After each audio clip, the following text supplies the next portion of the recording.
Put him down. Put him down. I'm not looking up. 3, 2,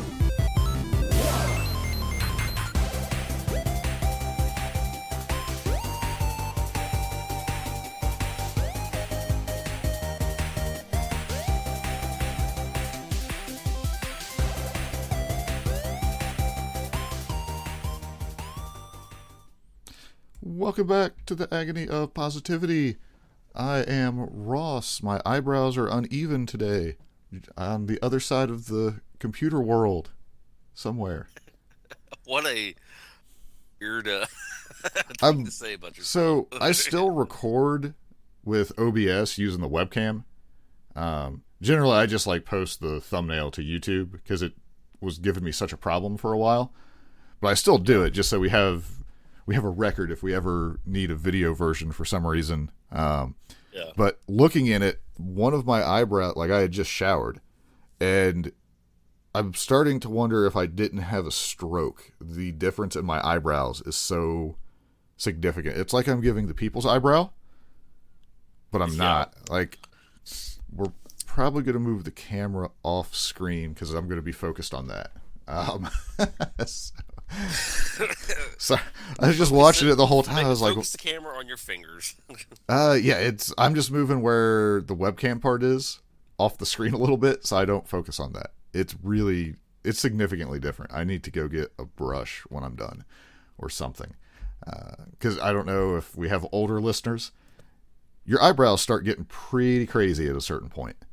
And then you get the ear hair, and then my grandpa, who I favor a great deal, when you get into your 70s, you can get nose hair that just grows out of the normal part of your nose. Oh. I'm kind of hoping that I die before that happens. Because that seems like an ongoing battle that is not going to go well. Sure. Well, other than my beautiful crisis here, how's your week been going? Been all right. No complaints, I guess. That's good. Yeah, really no complaints. That's pretty good. Mine's been pretty straightforward. Been trying. Have you ever seen the shower bag for camping? Yes. Okay. Had to pick up where you make your own shower anywhere you go. Yeah, where you basically just fill it with water and sunlight will heat it up because it's a black bag or whatever. Not my stepbrother, my actual brother, having some mobility issues, I guess. So we were trying to figure out, the house he has, it doesn't have a shower. And it's like that old, really? It's the old style house and it's the old style plumbing from the construction. Oh, God. Okay, gotcha. So to even put in a shower, you would have to completely redo, the bathroom walls and the plumbing for it. Gotcha. And he has spoken with somebody who does that kind of stuff. It is more than you would ever do. So we got to figure out a way to get him some kind of shower thing going. So we got one of those. It works surprisingly well. The pressure for it, I was surprised. So if anyone's in that situation where you're like, oh crap, I really need a shower somehow, shower bag, it's $10. It's better than, I suppose the alternative would be to get a big Lexan container, build a framework above it, fill it with warm water, have a drain attached. Shower bag, way easier. I never would have thought something like that. It took me a long time because it's been an ongoing thing where it's the ideas we've had to try to make it work are insane. And one of the issues is all the plumbing is the copper, the iron plumbing or whatever. So Dad, when he was still around, he paid good money for good plumbing work. So it's not as simple as just adding lines into say the basement. It's an unfinished basement, but you could make kind of a pop-up shower thing down there. But even there's no good way to do it. It's super frustrating. So if you're ever going to buy an old house and it doesn't have a shower, don't think, oh, that's going to be easy to put in there, because you might have to redo an entire wall, and all of a sudden your, $200 to install a shower is thousands. Sure. Yeah. So, all right. Let's see here. So hopefully we will have no interruptions this week. Using my phone hotspot at the moment. So Spectrum still hasn't fixed anything for me. Technically, they have to come out, so it's trying to schedule it. So it's not 100% their fault, but I'm still blaming them. Gotcha. So what would you like to go into this week? There's wrestling, there's video games. I watched Mortal Kombat. I feel sorry for you. It wasn't that bad. Really? Well, I mean, you can talk about that if you All want. right, let's do... Hold on, I got a bumper that has Scorpion somewhere. Here we go. Get over here!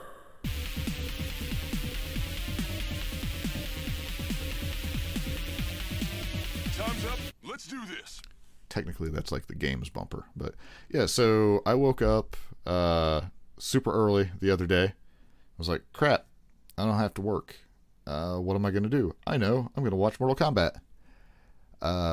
It's a very Scorpion-heavy movie. Where I'll try not to do like a ton of spoilers to this, but I don't know that it matters. It's basically a fan service. It's a fan service movie. Yeah, I'll spoil stuff. You can spoil us because I probably will never watch. Okay, I didn't watch the.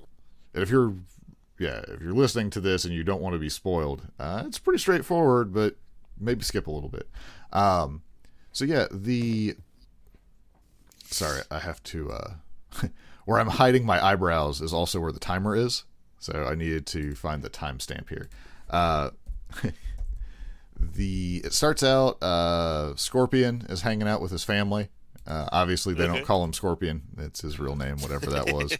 Yeah. When Sub-Zero shows up while he's out gathering water, much like the Taurans in Warcraft, he was sent to a water well for some reason as his initial quest in this movie. Basically, the Lin Kuei, I assume, is who he's doing it for. I mean, he says for the Lin Kuei at one point, so obviously that's what's going on. He just starts killing everybody, and eventually Scorpion shows up. He takes out a bunch of jobber ninjas or whatever they are, and then one-on-one combat, he kills Scorpion, who's crawling. Now, Sub-Zero did freeze his wife and child. Yeah. So pretty harsh. But yeah, like he just can't beat Sub-Zero in a fight. Like it's a fair fight. It's 1-on-1. So they had a newborn that they hid. Sometimes isn't Sub-Zero a good guy? I think when it's his brother who's trying to bring back honor to the Lin Kuei. Yeah. I believe. Okay. Because in the original video game, like when Mortal Kombat 1 was out, and like you only really got like the little bit of the story if you beat the game with somebody, it always felt like Sub-Zero was a good guy to me and Scorpion was a bad guy. Yeah. Story-wise, like it's always been Sub-Zero who killed Scorpion's family. I think the fact that like when Scorpion takes his hood off, he's a skeleton, makes you think that he's the bad guy. Like I had always just viewed Sub-Zero as the good guy, Scorpion as the bad guy. This, it's pretty clear cut. Okay. So, but yeah, so they hide the baby, and Raiden shows up, and he grabs the baby. So you don't know what's going to happen with that. It fast forward to the future where it's Cole. I think it's Cole is his name. Sub-Zero, or not Sub-Zero. Scorpion's kid is a cage fighter. Okay. But not a very good cage fighter. He has his daughter. Like he basically just takes fights for like $200 and then loses. He's basically an enhancement talent for local cage fighting. Like he puts on a good show, and then he just can't get the job done.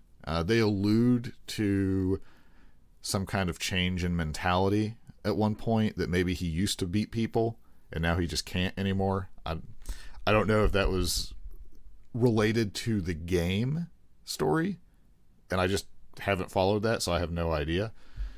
Yeah, so he's just getting jobbed out, but he has you would consider it a birthmark, but it's the Mortal Kombat symbol. And Jax, the guy with the cyber arms, shows up he watches him get beat in this fight, and then he basically is kind of talking to him, but he leaves. Scorpion's kid, they go, and him, the wife, and the daughter are going to get like hamburgers or something. You find out that basically it's the whole Mortal Kombat tournament thing. Like, there's a Mortal Kombat tournament every however many times. Outworld has won the last 9 of them. Once they win 10, they're allowed to invade Earthrealm. Which I love that like in this universe, like, and it's always like this in Mortal Kombat, it's like, we're gonna have a big tournament where these super overpowered fighters, but if they win, they get to destroy your world. Yes. Like, it's very interesting. It's very Mad Max almost in a way. But yeah, so Outworld cheats. But apparently, so Shang Tsung is like, every year they send people to kill Earth's champions, or whenever the tournament's coming, they kill Earth's champion. That way there is no tournament, or they win by forfeit, or they only have like one person to beat or something like that. For whatever reason, Shang Tsung's able to do this. Raiden can kind of stop it, but like all the Elder Gods, like at one point Shang Tsung even says, the rest of the gods are too lazy to even care to stop me, so I do what I want. Okay. Like, which I thought was a pretty comical thing. But yeah, so he sends Sub-Zero to go kill Scorpion's kid. I guess the prophecy is that Scorpion's kid, like someone in his bloodline, is going to rally Earth's champions and turn the tides of battle or something. So that's why Sub-Zero thought he killed everyone previously, but he didn't know about the baby. Which seems like Shang Tsung would have been able to tell him about that, and then he wouldn't have missed. Either way. So Sub-Zero shows up. He basically casts Frost Nova just over and over, and then starts spamming Blizzard, just trying to destroy, because Jax shows back up, tries to save Scorpion's kid, sends them away.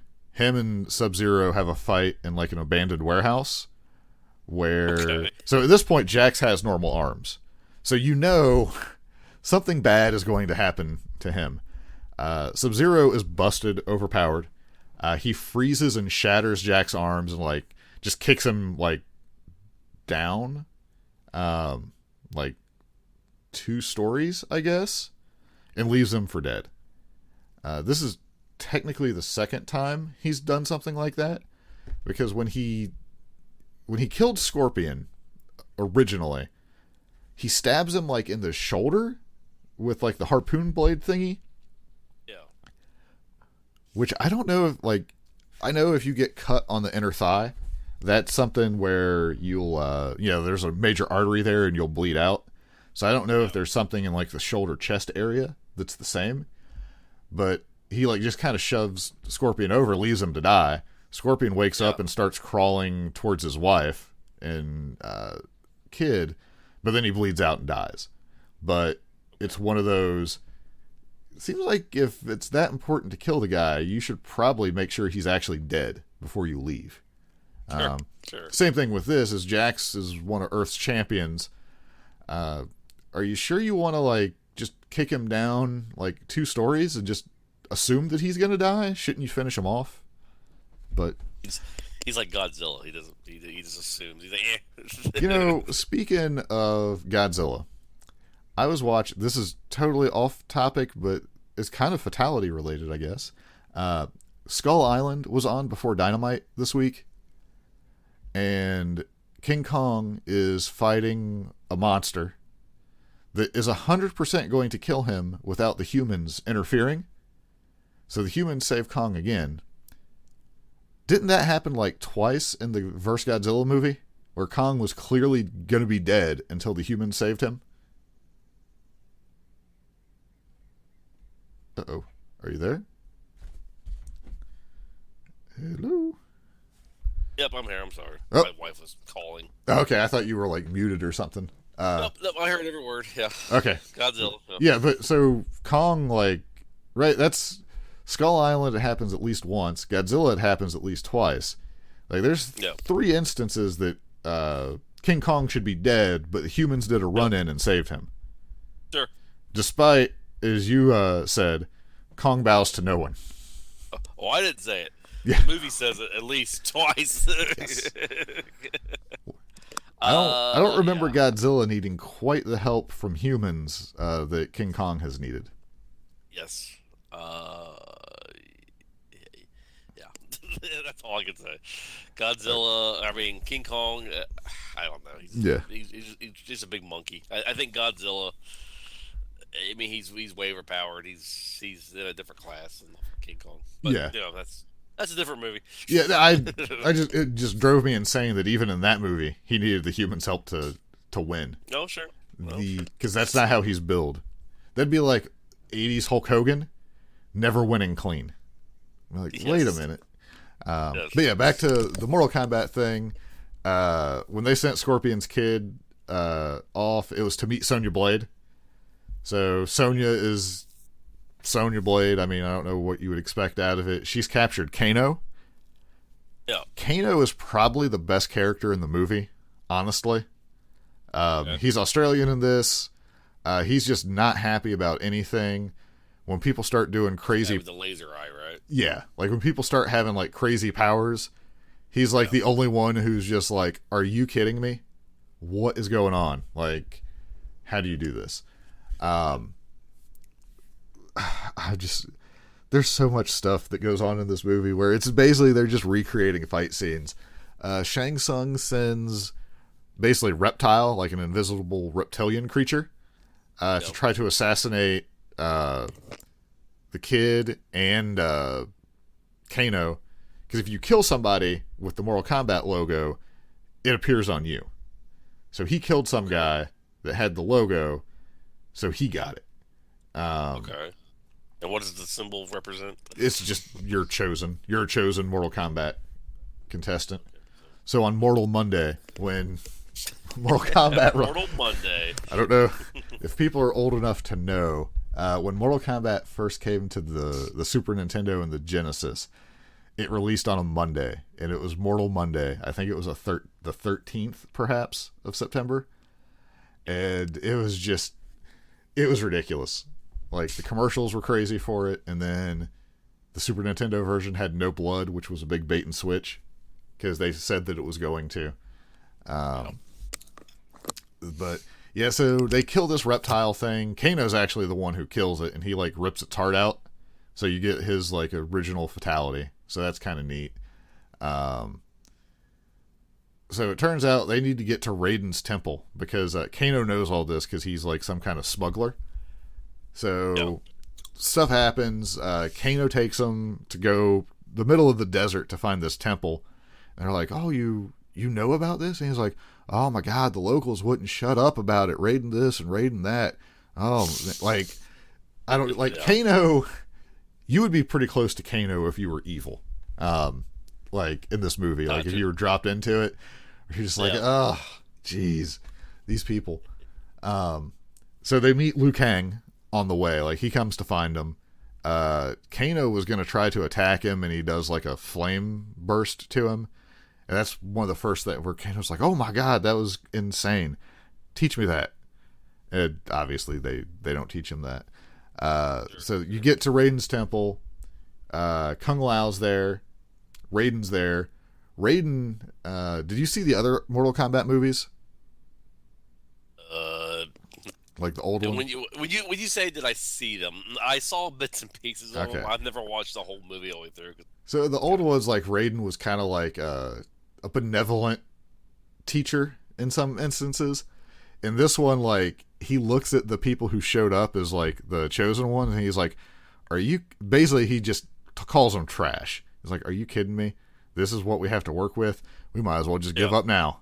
Be like, I don't even live on Earth. I don't care. So they start trying to do some training. Everybody sucks. Like, Kung Lao has, like, the spinny hat. Liu Kang has fireball powers. I guess once you get the Mortal Kombat mark, there's a way to unlock your Arcana power, I think they called it. Okay. So eventually they decide to make Kano, like, super angry. and then he gets his laser beam eye.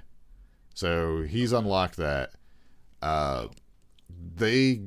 Scorpion's kid sucks, basically. So they send him back home because he's worthless. Around this time, and Sonya doesn't even have a mark, so she doesn't have any powers. I'm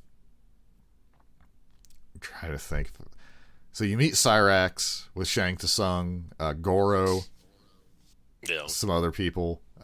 They send Goro to kill Scorpion's kid.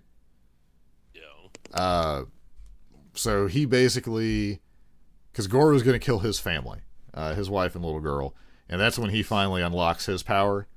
And I guess his power is he gets like some kind of like chest armor deal that when my assumption, because they don't actually explain it, so I don't know if this is in the game or not, but anytime he gets hit, I'm assuming it absorbs energy and allows it to be sent back with an attack.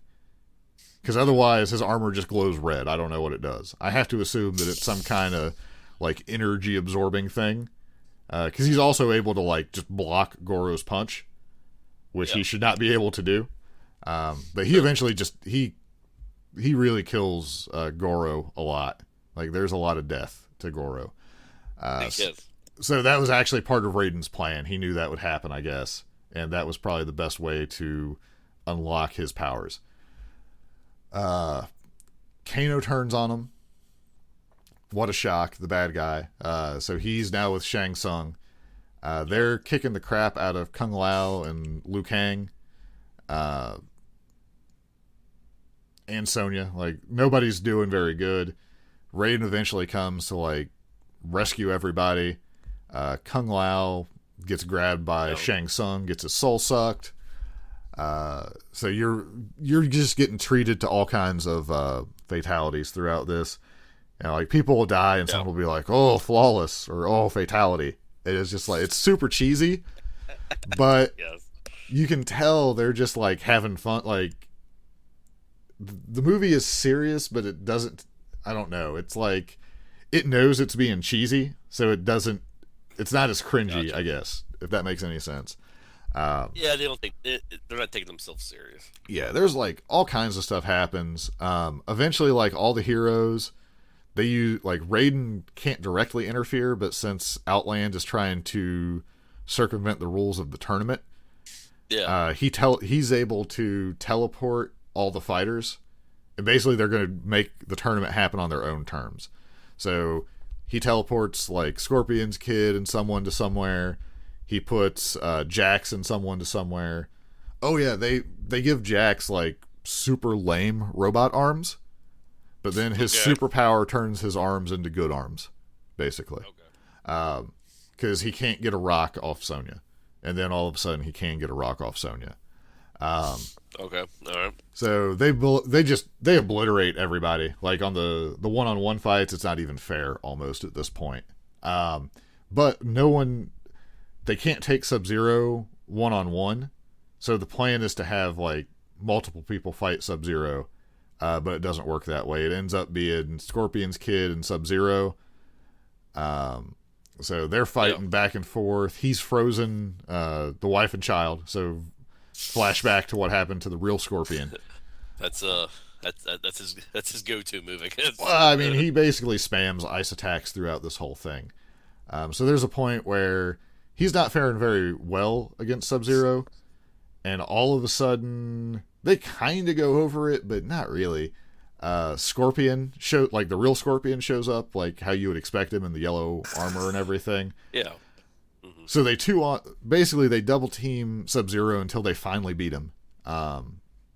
The fight is super dumb because Cole, Scorpion's kid or whatever his name is constantly like turning around to try to break all the ice around like his family. And then so he'll leave Scorpion one-on-one with Sub-Zero. So once Sub-Zero is just thrashing him, he'll kind of get involved in the fight again for just a second, but then turns back to just punching the ice. So that's kind of funny. But yeah, they kill Sub-Zero. He does like the fire attack Scorpion does, and then that's kind of like the wife and kid, they survive, or girlfriend and kid, whatever they are. They survive with just hypothermia. Liu Kang finally shows up and uses fire to warm them up. Okay. And then that's basically the end of it. Like, they're going to go and gather new competitors. So they're sending Cole to Hollywood or whatever. And they're going to go get Johnny Cage, is what it looks like. There's a Johnny Cage poster. Sure. And then that's kind of the end of it. So it's almost like an anticlimactic ending. But I would not be happy if I paid to see this in the theater. But watching it on HBO Max at home, it was fine. Like, it's definitely... there's like direct-to-DVD movies, and you can just tell it just doesn't have the right budget. This is a couple steps above that, but not quite super awesome action movie. As you described it to me, I probably still won't watch it. So. If you can, it's kind of like Kong vs. Godzilla. If you were to just put into YouTube like the fight scenes from it, those are pretty sweet. Sure. So that would be worth watching the fight stuff would be worth it. But yeah, the actual story, not so good. So Gotcha. All right. So let me see. We'll do that. What do you want to go to?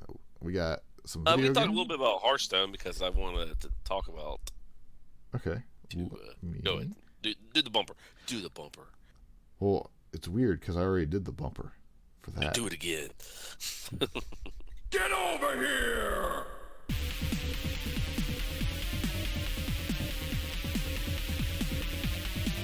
Time's up. Let's do this. I mean, it does have Leroy at the end, so I suppose that works. But super weird to play the same bumper twice. All right. So what do we got? So I'm going to probably get the Tavern Pass so I can unlock these heroes. Yeah. Because it looks really... the only hero that I really want is the Fire Fang Rexar. Yeah. And I unlocked him last night, so... The, you're talking like the Game Pass version. Yeah. How much is that? It's like $20. Let me see. I don't know if I do not want to try to update that over the hotspot. I'll have to look at the picture of him. But I know some of the art was pretty cool. But yeah, so that's going to get you, is it like $20? Yeah, it's like $20 to unlock it. No, the thing is, because you get like an XP boost as well, I think. Yeah, it's like 20%. Yeah, so you'll get further along than you would without it. So, Sure. I mean, that means you're theoretically buying some extra gold probably as well, which you would just convert to packs. So, I was debating, because I play a lot of the Battlegrounds. You can unlock the Battlegrounds with the 2,000 gold, or you can pay like $15 or whatever. I'm not paying the 15 for it. But there's part of me that wants to save up the 2,000 gold and unlock it that way. But then when the expansion's over, nothing carries over with it. Like, if you use that gold on packs, you at least still have those packs for Wild, even once that year rotates. So 2,000 gold for the tavern, or not the tavern, but the Battlegrounds perks just seems not a good value. Sure. I don't know. Like, they've created a weird environment for money at this point to me. Yeah, they've, I don't know. I think it's more gold grabbing, or not gold grabbing, more money grabbing from people. Right. Than it was before. I don't know how I feel about it. Yeah, it kind of feels that way to me. Because, so I didn't buy any packs with real money this expansion. I've burned through all my gold, trying to get as much for the current expansion, so if I wanted to, I could play current decks. Now, they released Classic, where I can just play that, and I've had a lot of fun with it.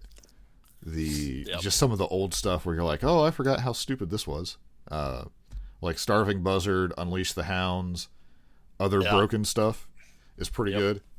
That's never not going to be good, actually, when it's a 5 mana for that combo. But, because now I have to use like more gold to try to get enough packs to get the legendaries that I need. So then I start the next expansion with 0 gold most likely. So unless I just decide to only play certain decks, which I've never... Like, there's definitely decks that I will favor, but if there's a really cool Paladin deck, I'll try it out. Like, I enjoy being able to do that. I don't really have that luxury now when, they're getting multiple legendaries a set or, more power epic cards, where epic used to be just ridiculous and they didn't really provide a lot of power. They just had cool effects. But now, like, for strong effects, more of those are in epic. So, I just don't know. Like, it'll be interesting. Now, maybe if I come into a ton of money, I'll just buy packs again. But yeah, they're going down a path where I can see myself getting turned off by it. I'd be like, I'm not. Yeah. Well, because I'm already, only thing I'm playing right now is Tavern Brawl and Classic. So, yeah. You mean the Tavern Brawl or the Battlegrounds? No, like this week, the only thing I've been playing is the Tavern Brawls. I haven't even played the Battlegrounds yet. Okay. So, yeah, you're basically just playing the free modes, in a sense. Yeah, pretty much. Which, I mean, nothing wrong with that. I mean, that's kind of where I'm sitting, too, just because it's frustrating to be like, if I want to make this deck, I'm going to have to dust this stuff. Because I'm not going to do it. Yeah, I don't know. So, have you been playing, any other thoughts on Hearthstone? Or just that's kind of where you're at? Like, you are. That's where I'm the at. Artwork has tempted you to pay for the pass, though. Yeah. I'm gonna buy. I'm gonna get buy a $20 BattleNet card, I guess, so I can unlock this. Just because I think it looks. Well, neat. can you still buy that? Or it was just the WoW time card that they made different, right? What? They made so if you're pre-buying, like, how you could buy like the cards at the store for a WoW subscription. Yeah. They took away the 15-day or the 30-day and the 90-day, and I think you can only buy 60-day time cards now. Oh, okay. And then I don't know. I would assume they didn't do anything to the BattleNet balance cards, but I don't know. Yeah, it's the only thing I asked for, like, for my birthday and Christmas. Yeah. People just like, what do you want? What do you want? And I'm just telling BattleNet cards because they're easy to pick up at Walmart. Yeah, and you'll just use it. So I have not bought a World of Warcraft subscription in a long time, so I didn't even know they switched off to 60 days. Yeah, it's basically you can't get I think it's you can't get a 30-day and you can't get a 90-day now. Let's see here. Wow, time cards change. I'll verify that, but change. Yeah, these people. Yeah, you can't get 30 or 90 anymore, or 180. It's just 60. So some people were mad because they're like, well, I don't know. Like, they might have the $15 to get one of the cards or whatever it is, but they don't necessarily have, the $30 or whatever to always buy a 2-month time card. Yeah. It seems silly to do that. Sure. Especially when you can buy like a blank card and just decide, like, you can get the Visa card where you can put like 20, 40, 60, 80, whatever you want on it. Seems like you'd have the same option, like if it's a manufacturing issue of, we don't want to make 3 versions of the cards, it's costing us money. Well, make one version that is customizable. Like, I'm sure the software for that would be pretty straightforward since it already exists. Yeah, you would think so. Yeah. But yeah, I mean, that brings into question, is that like an Activision thing where they are wanting money? But it's an Activision thing. I mean, you have to assume. I mean, they had more people leave this month, so we'll see. It sounds like when Activision took over, Blizzard has kind of changed a lot.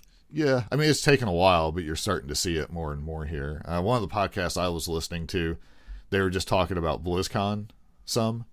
They're like, I can't believe some of the things they've announced recently that got like a bad reaction from the base that was there, that they were surprised by that, because they're like, pretty sure you could ask anyone there if the only Diablo Immortal, the mobile game, like, hey, you're not going to actually talk about real Diablo and they're going to announce a phone game.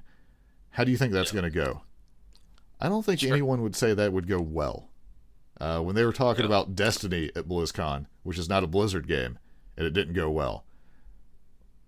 Who would have thought? Sure. So, yeah. Have you been doing any more classic WoW or retail? I've been leveling a druid. Druid, in classic at least, is the go-to in my opinion. Yeah. Just because you don't eat, you don't drink, you get hurt, go out of cat form, go back, fight, go out of cat form, heal yourself, go back into cat form, fight. I mean, does all right. I started. I mean, go ahead. I was like, I started a druid. I started a druid and a mage on horde side.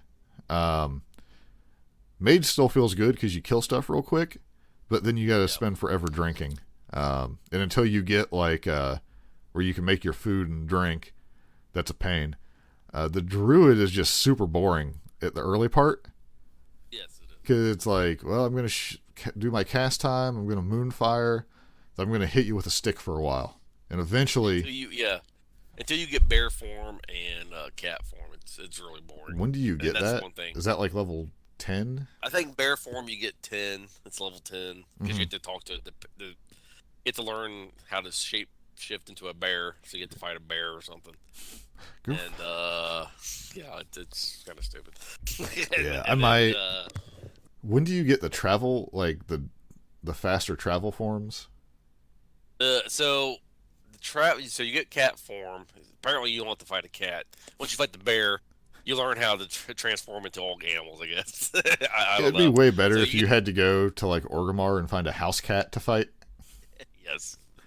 So yeah, you get like cat form like level 15, I think. I want to say maybe I don't know. And then you can like do the talent trees. Cat form goes quicker. Yeah. And then you actually get travel form. Okay. Yeah, because that's like, just moving around in general quicker is very appealing. Sure. It's sad that a video game makes it like, I can move quicker now. Well, I mean, like, because I got that shaman, and it's really not a very engaging gameplay. Yep. Like, I don't like throwing the totems down. Like, that shaman's about to get abandoned at the crossroads. I'm pretty sure. I figured when you said that you were leveling a shaman, I was like, yeah, he's probably gonna get bored with that. I thought it would be okay, but like, I'm thinking of like shaman nowadays, where you can do some stuff with it. But yeah, it's like lightning bolt. Okay. Oh, my rock biter fell off because it's only up for 20 seconds. Oh, I got to put up lightning shield. I got to auto attack. In my opinion, I think the best shaman was during Wrath of the Lich King. I'm not. Was it? Were you playing enhancement at that point, or was it elemental? I think either one. I think either one was good. I always played enhancement because I like to use like, axe and hammer and stuff. Yeah. Because I felt like Thor every time when I had it. But yeah, I mean, like you had like a 30-minute buff. You had to keep applying the rock biter and wind fury and yeah. I think that's part of what kills it, and those buffs are on the global cooldown. So it's like, or you burn that and you drop your totems before you pull the mob to you, but you've already burnt like a quarter of your mana, at least in the early going. So yeah, it's real likely that I'm going to switch over to the druid, or just do a mage again, or something that can use a wand. Like the wand's fun. Well, this is because I'm looking forward to like Burning Crusade. Yeah. And I guess Druid can start flying before anybody else can, and they just go through a quest line to unlock flying. So I think you don't even have to pay for. Well, I mean, you might. No, I don't think you have to pay for flying. You have to pay for the epic mount type thing. Maybe, I don't know. There's something where you get your flight form for free. Yeah, I might try to work on the. I don't really like being a Tauren, but I might work on the Druid. Yep. Because you get. Well, half the time you're just a cat. So. Yeah, but I know that I'm a big Tauren that looks stupid in all my armor. So. All right. Sure. All right. That's all I got. Like, yeah, I've played more classic than retail, so. Yeah, retail's been kind of on the shelf for me just because there's really nothing to do. So Yeah. Well, and we don't know how long. 9.1 testing is coming very good, but yep. So hopefully it comes out sooner than later. I got 14 days on my sub, and I got enough gold to buy a WoW token, so I can give another 30 days and then make a decision if I want to give them money. So we'll see. All right, you want to hit some wrestling stuff? Sure. Why did Britt take her shoe off to eat that sandwich? All right, so we had a pretty big Dynamite as far as like stuff that was advertised or whatever. They did stay above 1 million on the viewership. And by that token, I think NXT was mid to high 800,000. So like in both cases, them NXT moving to Tuesday has been better for both shows. 100%. Sure. They're not cannibalizing.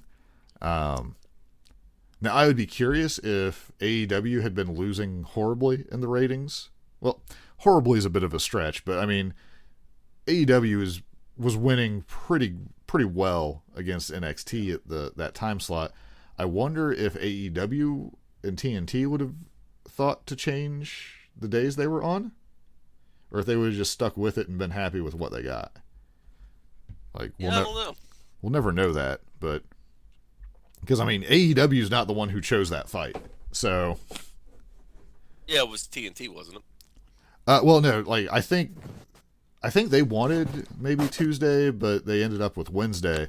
But I'm saying like AEW isn't the one who put themselves on the same day. See, I've heard. Now I don't know because I didn't really follow NXT a lot. That NXT was always on Wednesday nights. Well, it was, but it was on the network as opposed to being on actual TV. Okay, gotcha. So, and it wasn't until Dynamite had a show that was on there. Like, the timing of it sure did seem like it was a competitive thing. It could just be an absolute fluke, and it was going to happen anyway. Sure. But it definitely sure seemed like it was an intentional thing. And, okay. Well, Vince is a competitive guy, so. Sure. Yeah, they got a lot of pretty big matches with this, continuing Darby and all that. But Hangman fought Ricky Starks. I thought Ricky Starks' neck was broke at one point. Then I saw him move, and then I thought he tore his Achilles. So I don't know, like, if his ankle. That Ricky Starks, when he landed on his head, I was like, oh. Yes. I like that he was like, thanks DDPY or whatever for the flexibility. Yes. Sure. I don't know exactly what went wrong there, but it was real scary. That's for sure. But yeah, the way he sold the ankle was real interesting to me because I couldn't tell if he was hurt or not. See, I've read somewhere that he's actually hurt. I could be wrong. I don't know. I don't know either. The fact that the finish had him do like that choke where he grabbed the ankle though makes me think that was planned. Yeah. And he's just could have been, yeah. And he's someone who's had like a bad ankle who knows exactly how to sell a bad ankle. Sure.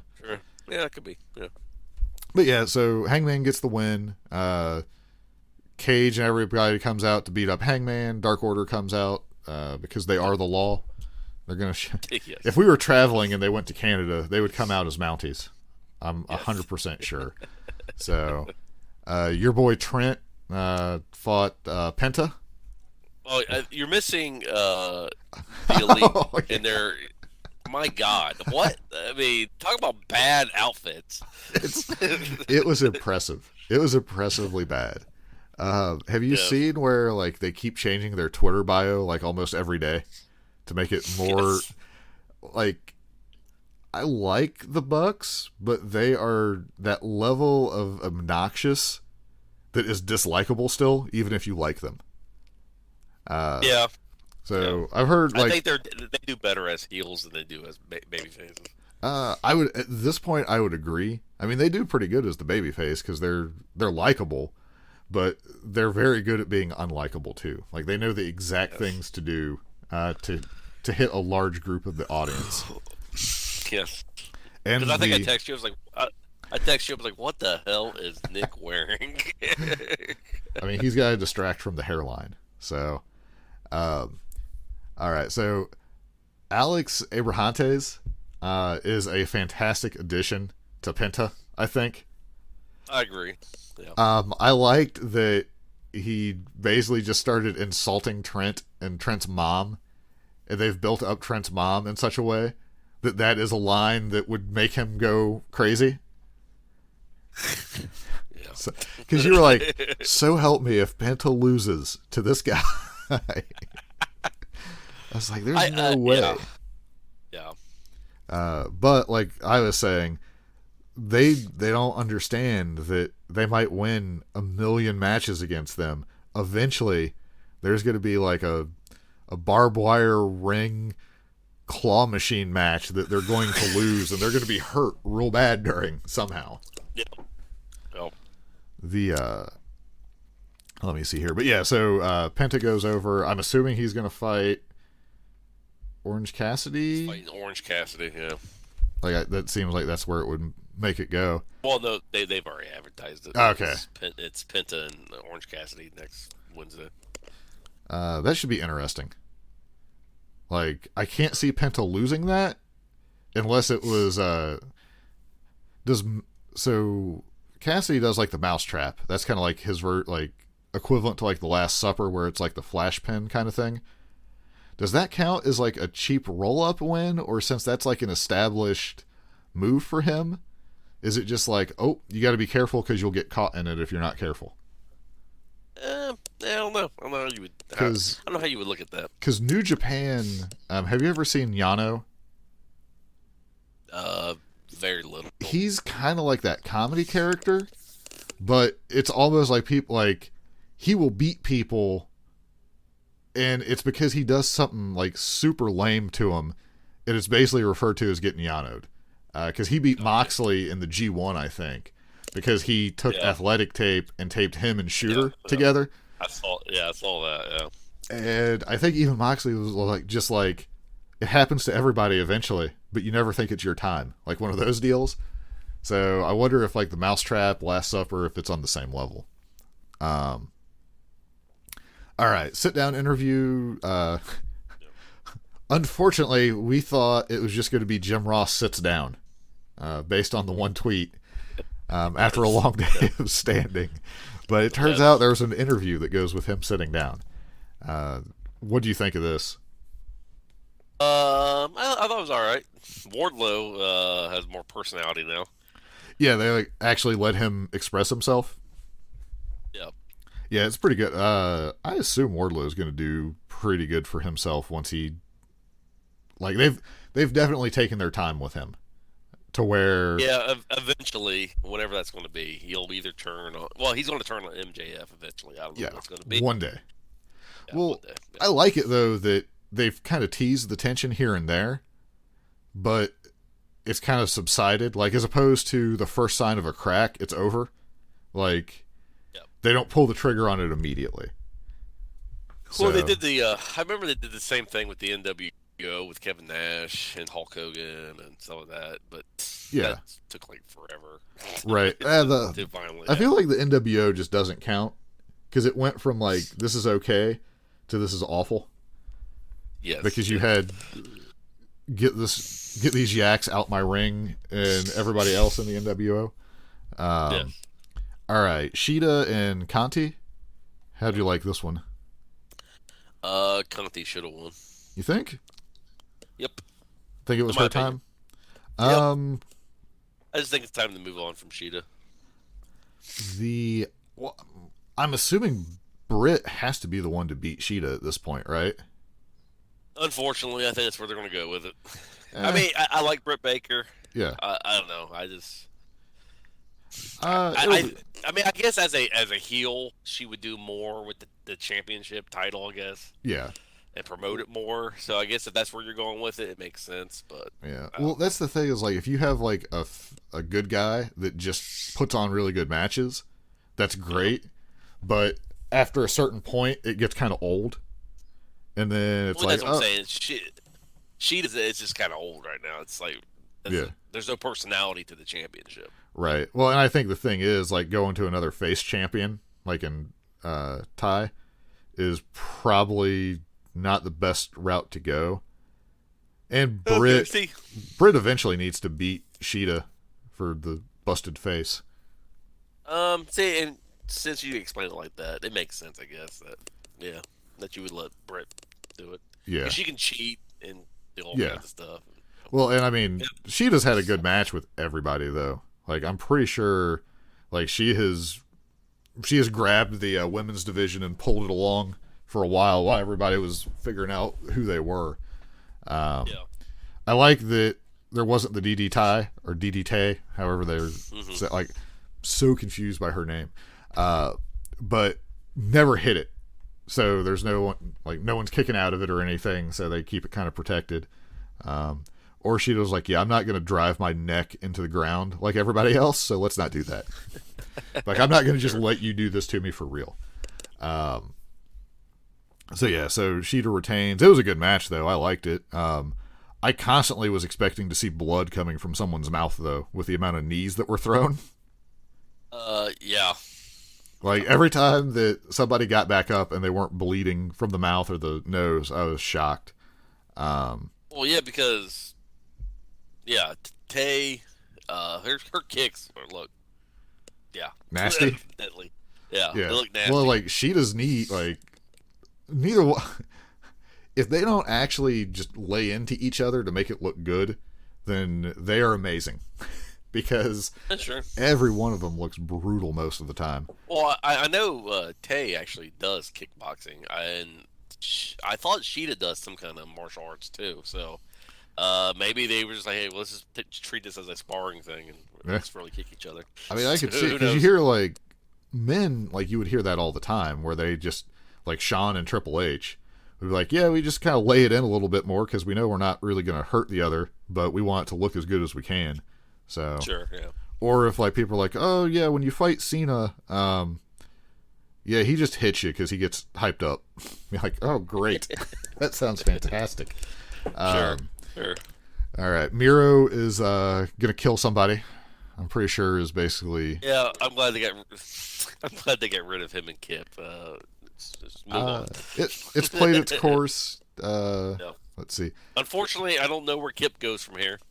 That's back fine. To being a valet for Penelope, I guess. That's fine. He does an excellent job of that. He'll eventually, like, he's super talented, but it's just I've not been interested in him. Like, him and Havoc had something going. Unfortunately, that kind of went away because like I was starting to get into them as a tag team, but things happen. All right, so Jericho once again almost has a heart attack during his promo towards the end. Yes. This is another one of those ones where, like, it's a good promo and stuff, but I just want to I want to see the match. Like, I wish the match was next week. Yep. So, I wish they were more attacking each other than promos. But then again, I guess when Hogan and Sting was fighting, that's also Hogan did. No, because Sting would attack the NWO every now and then. So I don't know. I think because it's a faction and a faction, like, they had like the 2 weeks of like touching, so now they're going to keep them separated until the thing maybe, or they're going to do like a crazy brawl. I don't know. Yeah. All right, your boy QT Marshall beats Billy Gunn. With his 1999 bowling shirt that's missing the bowling. Yeah, it's like that bowling shirt. It's missing like the blue flames and the dragon. Is all that shirt's missing. Yeah. Very 90-ish, like you said. The Elite. I don't know. Moxley and Kingston try to attack the trailer, but apparently Kenny Omega knows instant transmission and got everybody out of there safely or something. Yes. So, I don't know if there's much more to say with that. Christian Cage and Hobbs. I like this match. Christian, I didn't think Hobbs was going to win. I mean, yeah, I kind of assumed not,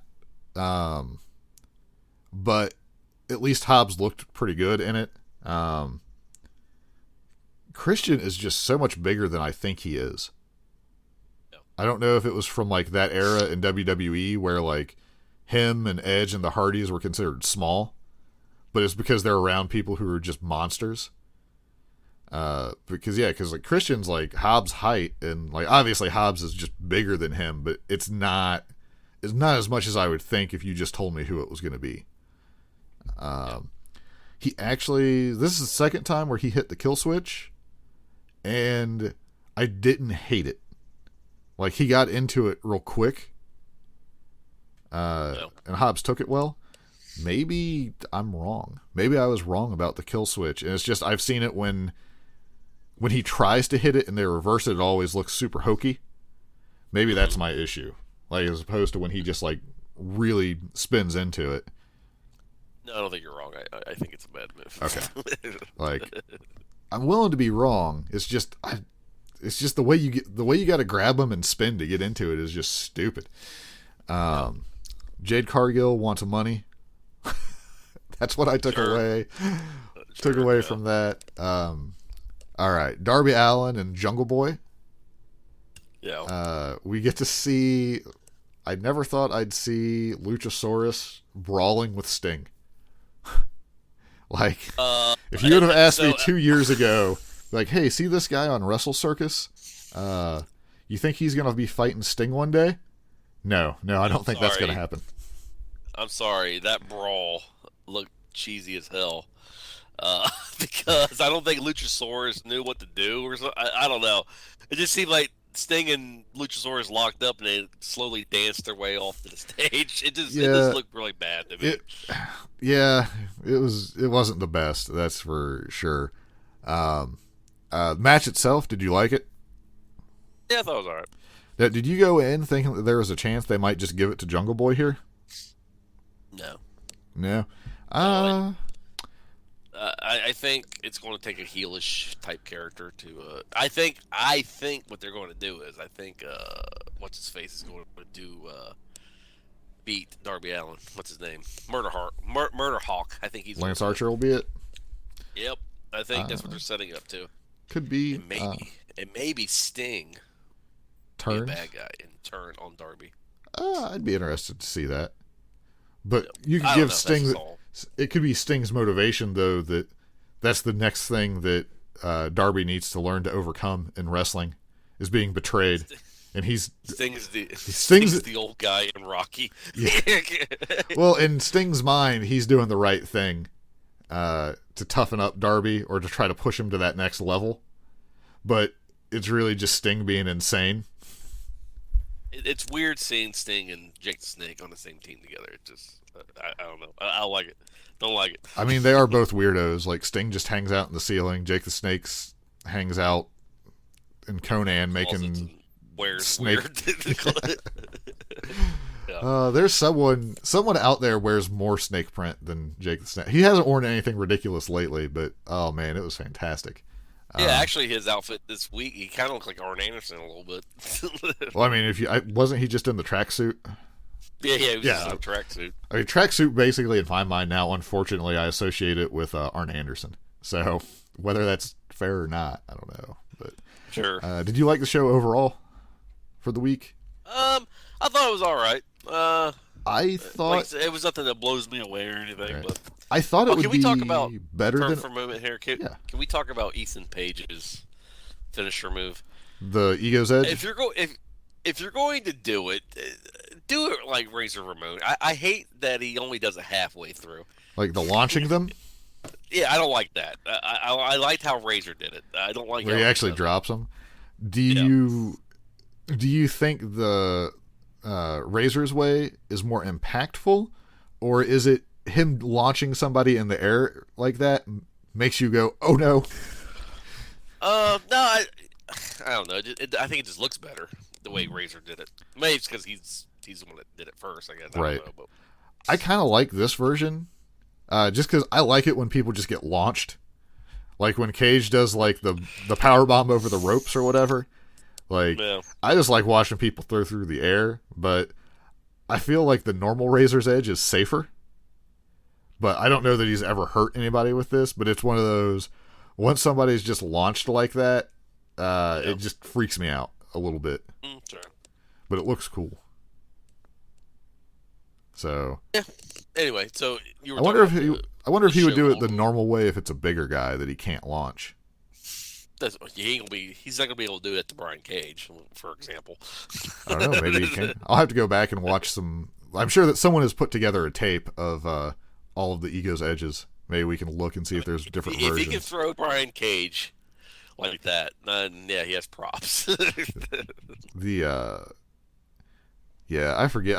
What was I about to talk about? Oh, yeah, the show itself. The show overall. I thought it was all right. I liked it. It was fine. I thought it would be a little bit better. Like looking at the lineup on paper, I was like, "Oh, this is going to be super good," and then it was good, but I might have raised my expectations a little too much. But what can you do? Yeah, I was expecting more out of the Elite, other than their crappy fashion show they have. Can't wait till they do when Peter Avalon comes back. Maybe they'll do one of the Peter Avalon's pageants. I don't know if you saw that on Dark or not. A little bit of it, yeah. It was completely ridiculous, but I could see. Is Peter hurt or something? That's my assumption. I don't know if that is the case, but I mean, he disappeared in the middle of something, so something had to happen. Gotcha.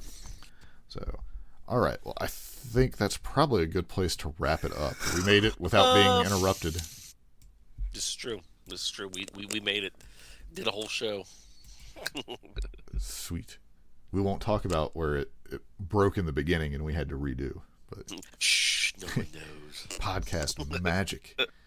Yes. It did get a great conversation about eyebrows. So There you go. all right.